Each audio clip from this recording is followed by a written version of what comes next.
Welcome to Eternal Elements Learning Podcast brought to you by Tiasa Online. These podcasts are a part of the audio certificate programs on Tiasa Online. You're free to take these podcasts on your desired portal also, should you only wish to learn on the go. Thank you so much for engaging on these podcasts, and you can connect with the author on LinkedIn, Twitter, and Facebook.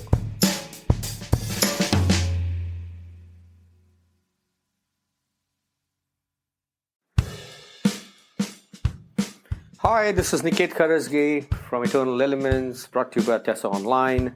We're talking about leadership behaviors in Season 3.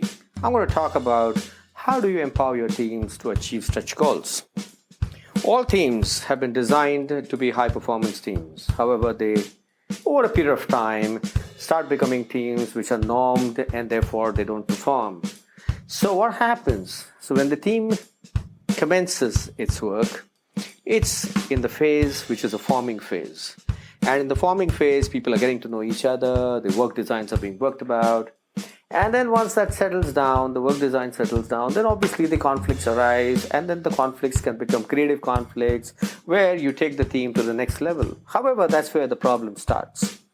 The moment the team moves from the storming into norming stage, what happens is everything becomes highly predictable and everybody is absolutely in a safe zone, the so-called comfort zone. And that's where the teams stop performing, and it happens to all the teams. As long as the going is good, everybody falls into the norm stage, and the moment they move into the norm stage, it's a problem. So how do you take the teams into a performing stage?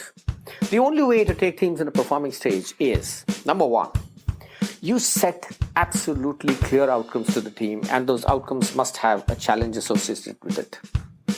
While you do set the outcomes, there have to be clear measurement patterns. That means, how do you actually numerically define that measurement?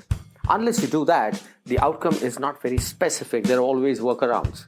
So you set the outcome, you set absolute clear measurables for that, and while you do actually set those clear measurables, you also do a whole lot of precise feedback around it so that the moment there is a deviation in the measure, you are able to correct it.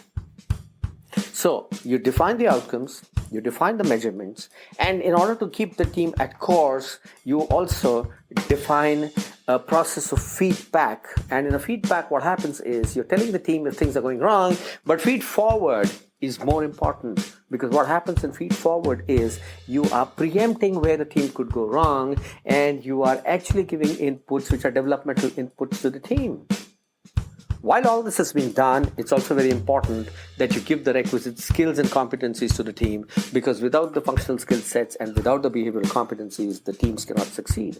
And in order to do that, functional skills are easy to define. You can have a skill matrix. But if you're looking at behavior patterns, what you have to do is the leader has to clearly derive the success behaviors or the critical success factors. And those critical behaviors, critical success factors, have to be told to the team, and the team has to be kept on course so that they keep demonstrating those behaviors.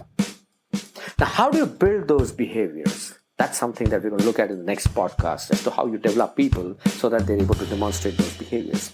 But if you're looking at how to create high-performance teams, you must set very clear-cut goals, which are the clear outcomes, very, very precise measurement criteria, clearly defined feedback process, and well-calibrated skill sets. If you can do these 4 things, your team is going to be a high-performing team. One last bit before we move to the next podcast. Please ensure you have high energy folks in your team, because if there are some low energy folks in the team, your team may not perform even if you do these 4 things right. So the 5th most critical important factor is have the high energy folks in your team. Thank you very much. This is Niket Karajagi signing off from Eternal Elements, brought to you by Tiasa Online, and I'm going to see you in the next podcast, which is all about developing people.